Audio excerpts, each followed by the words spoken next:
Halo teman-teman semua, kembali lagi dengan aku. Di video kali ini aku bakalan bahas kompetensi teknis bidan lagi teman-teman. Nah ini dia ada 5 soal ya seperti biasa. Tapi sebelum ke videonya jangan lupa di like, comment, subscribe, dan nyalakan lonceng notifikasinya supaya kalian gak ketinggalan video terbaru dari aku. Dan juga buat kalian yang mau pesan ebook juga masih bisa teman-teman. Silahkan klik description box aku ataupun di kolom komentar karena aku udah cantumin nomor WhatsApp-nya di situ. Jadi kalian tinggal chat aja di nomor tersebut. Oke, kita lanjut ke soal nomor satu. Seorang bayi usia 4 hari lahir di BPM. Saat kunjungan neonatal, bidan melakukan pemeriksaan kepada bayi dan terlihat bagian wajah bayi tampak kuning. Pada kasus ini, bayi hanya diberikan ASI oleh ibunya. Intervensi yang diberikan oleh bidan terkait dengan kasus tersebut adalah oke, ini dia usia 4 hari ya setelah lahir di BPM. Nah, kemudian tiba-tiba dia kuning nih teman-teman. Berarti dia masuk ke kategori ikterik ya teman-teman atau ikterus. Nah, ikterus itu ada dua, yaitu patologis maupun fisiologis teman-teman. Kalau patologis itu begitu lahir langsung kuning bayinya. Tapi kalau yang fisiologis itu biasanya terjadi atau bayinya menguning sekitar 3 hari setelah lahir teman-teman gitu ya. Nah, jadi ini masuk ke kategori ikterus fisiologis ya teman-teman, masih normal kayak gitu, nggak apa-apa. Nah, kemudian hanya diberikan ASI aja ya oleh ibunya. Nah, yang bisa diberikan bidan atau pankes yang bisa diberikan bidan itu adalah, coba kita lihat optionnya. A. Menganjurkan untuk memberikan susu formula. B. Memberikan edukasi cara menyusui yang benar. C. Menganjurkan ibu untuk menjemur bayinya. D. Menganjurkan ibu untuk sering menggendong bayinya. E. Memberitahukan ibu agar bayinya tidak dimandikan dulu. Nah, jawaban yang paling tepat itu adalah yang C. Menganjurkan ibu untuk menjemur bayinya. Kenapa? Karena sinar matahari itu juga ada kandungan atau sinar birunya ya teman-teman. Biasa bayi-bayi yang baru lahir kuning kayak itu biasanya disinar biru ya. Nah karena ini masih dalam kategori fisiologis ya teman-teman, masih bisa dibawa untuk dianjurkan untuk bayinya dijemur teman-teman di bawah sinar matahari pagi ya. Oke, jadi jawabannya adalah yang C. Dan ASINya juga harus diteruskan ya teman-teman. Lanjut ke soal nomor 2. Oke teman-teman, soal nomor 2 kita baca bareng-bareng. Nyonya O datang ke PMB bersama bayinya yang usia 2 bulan untuk mendapatkan imunisasi BCG.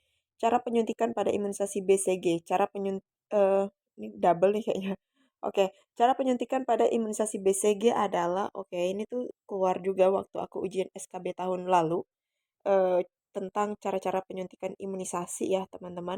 Nah, coba kita lihat ya, ini cara penyuntikan BCG yang ditanyakan ya. Nah, itu kita lihat optionnya. A 90 derajat di daerah epidermis, B 15 derajat di daerah epidermis, C 45 derajat di daerah deltoid lengan kiri, D 90 derajat di daerah sepertiga atas paha kanan, E 45 derajat di daerah epidermis. Nah, jawaban yang paling tepat itu adalah yang B ya, teman-teman. Nah, imunisasi BCG itu dilakukan dengan cara secara IC ya, teman-teman, atau intrakutan, yaitu di bawah kulit. Nah, makanya dilakukan IC ini itu derajatnya adalah 15 derajat, teman-teman ya, di daerah epidermis ya, karena dia di bawah kulit. Nah, ini juga sama juga untuk penyuntikan seperti skin test juga ya, teman-teman, menggunakan teknik IC ya, teman-teman. Oke, jadi nomor 2 jawabannya adalah yang B. Kita lanjut ke soal nomor 3. Oke, ini dia soal nomor 3. Kita baca bareng-bareng. Nyonya T, usia 20 tahun, G1P0A0, dengan usia kehamilan 32 minggu, datang ke puskesmas untuk memeriksakan kehamilannya.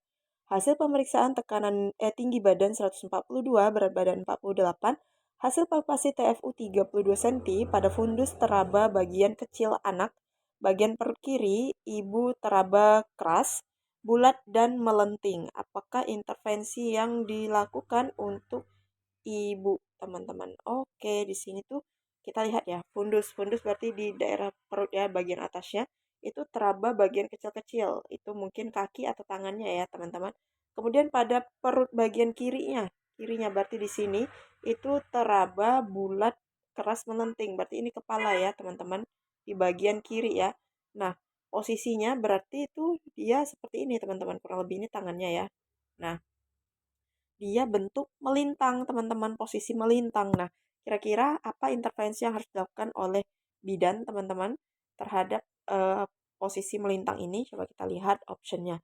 A. Segera rujuk ke RS. B. Menganjurkan ibu untuk posisi menungging. C. Melakukan versi luar untuk mengubah posisi janin. D. dia merencanakan rujukan dini dan bersalin lengkap di RS. Menganjurkan ibu untuk mengurangi makanan manis. Nah, di sini jawaban yang paling tepat itu adalah yang D, teman-teman. Kita rencanakan untuk rujukan ya, teman-teman, rujukan segera ya, untuk dilakukan pemeriksaan ulang juga ya melalui USG, teman-teman. Takutnya kita salah palpasi ya, karena kan tangan kita nggak ada kamera, teman-teman. Jadi kan harus di USG dan juga harus dikonsultasikan ke dokter obginnya kayak gitu. Dan juga kita anjurkan untuk nantinya kalau misalnya posisinya tetap melintang ya kita anjurkan untuk melahirkan di rumah sakit secara sesar ya, teman-teman.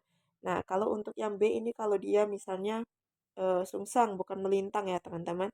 Kemudian yang C melakukan versi luar untuk mengubah posisi janin ini kita takutnya kita ubah-ubah posisinya, takutnya nanti di dalam terdapat eh, lilit apa pusatnya itu, tali pusatnya itu terlilit, teman-teman. Jadi menghambat oksigen dari ibu ke janinnya. Jadi janinnya bisa apa, teman-teman, bisa sesak di dalam tuh, nggak dapat nafas ya, teman-teman. Bisa terjadi IUFD juga kayak gitu. Nah, maka yang tepat itu jawabannya adalah yang D. Kita lanjut ke soal nomor 4.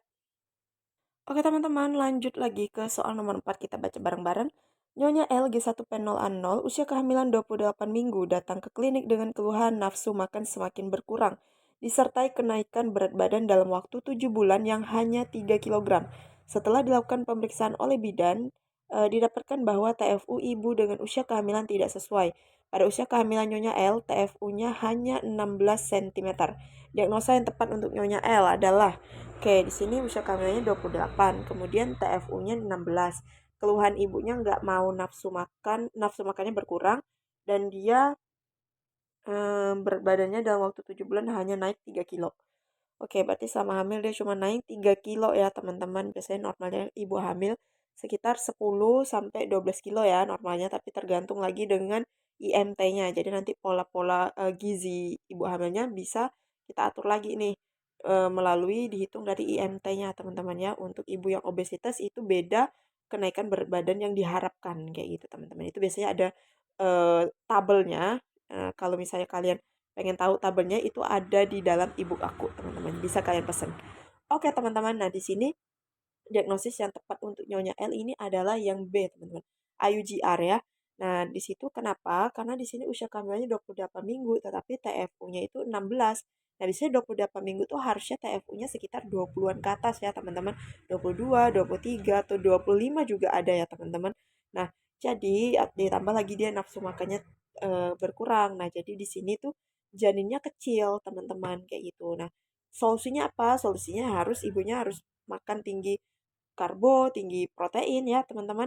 Nah, juga ada biasanya menyarankan ibunya perbanyak makan es krim kayak gitu ya supaya bayinya besar dan bisa menambah berat badan bayinya kayak gitu. Nah, jadi di sini maka diagnosis untuk Nyonya L itu adalah yang B, IUGR, di mana uh, usia kehamilan dengan berat janin itu tidak sesuai ya, teman-teman. Kayak gitu ya. Kita lanjut ke soal nomor 5. Oke, teman-teman, ini dia soal yang terakhir nih, kita baca bareng-barang. Nyonya Y usia 34 tahun G2P1A0 hamil 32 minggu datang ke RS untuk pemeriksaan kehamilan. Ibu mengeluh nyeri pada perut dan ulu hati. Hasil pemeriksaan menunjukkan TTV dalam batas normal, DJJ sulit dicari, TFU 2 jari di bawah PX, nyeri tekan pada abdomen, letak janin tidak stabil, palpasi bagian tubuh janin kurang jelas. Apakah diagnosis yang tepat pada kasus tersebut? Oke, dia hamil usia 32 minggu ya, 32 minggu. Kemudian TFU-nya 2 jari di bawah PX ya, bawah prosesus sipoid. Nah, kemudian DJJ-nya itu agak sulit dicari ya. Kemudian letak janinnya juga nggak stabil. Palpasi juga tubuh janin kurang jelas, kurang teraba kayak gitu, teman-teman. Nah, diagnosis yang tepat itu apa? A. Polyhydramnion, B. Oligohydramnion, C. Gemelli, D. Baby Giant, E. IUGR. Nah, yang paling tepat itu adalah yang A. Polyhydramnion, yaitu air ketubanya banyak, teman-teman. Jadi, di sini nih baik nih, ya ini baik. Nah, ini janinnya ya, kemudian air ketubanya itu banyak kayak gini. Nah, begitu kita palpasi itu kita sulit banget untuk mencari bagian-bagian janin, mana kepala, mana punggung, mana ekstremitas kayak gitu ya. Nah, makanya diagnosiskan bahwa ibu ini eh, diagnosisnya adalah polyhydramnion ya. Tapi untuk memastikan lagi melalui USG, teman-teman, kayak gitu. Nah, Jadi biasanya kalau ciri-ciri orang polyhydramnion saat palpasi tubuh janinnya emang sulit diraba ya, sulit diraba kayak gitu. Kemudian DJJ-nya juga sulit dicari. Biasanya perutnya juga lebih besar ya teman-teman, kayak gitu. Tapi besarnya tuh kalau diraba tuh dia nggak keras bayi kayak gitu ya. Kalau janin kalau besar kan lebih beda ya, besar janin sama kebanyakan air ketuban kayak gitu. Kemudian ekstremitas biasanya tuh bengkak sih, kaki, tangan ibunya tuh bengkak teman-teman kayak gitu. Ya, nah jadi nomor 5 itu jawabannya adalah yang A. Oke teman-teman, 5 soal dulu yang aku kasih ya, takutnya kalian bosan. Dan semoga 5 soal ini bisa membantu kalian dalam menjawab soal P3K. Dan aku ucapin terima kasih banget buat kalian yang selalu nontonin video aku dan juga yang udah subscribe. Terima kasih. Dan yang belum subscribe jangan lupa di subscribe, like, comment, dan nyalakan lonceng notifikasinya supaya kalian gak ketinggalan video terbaru dari aku. Dan juga jangan lupa di share ke semua sosial media yang kalian punya supaya teman-teman kalian juga bisa belajar bareng aku. Oke teman-teman, segitu dulu dari aku. Terlebih terkurang aku mohon maaf. See you next video. Bye-bye.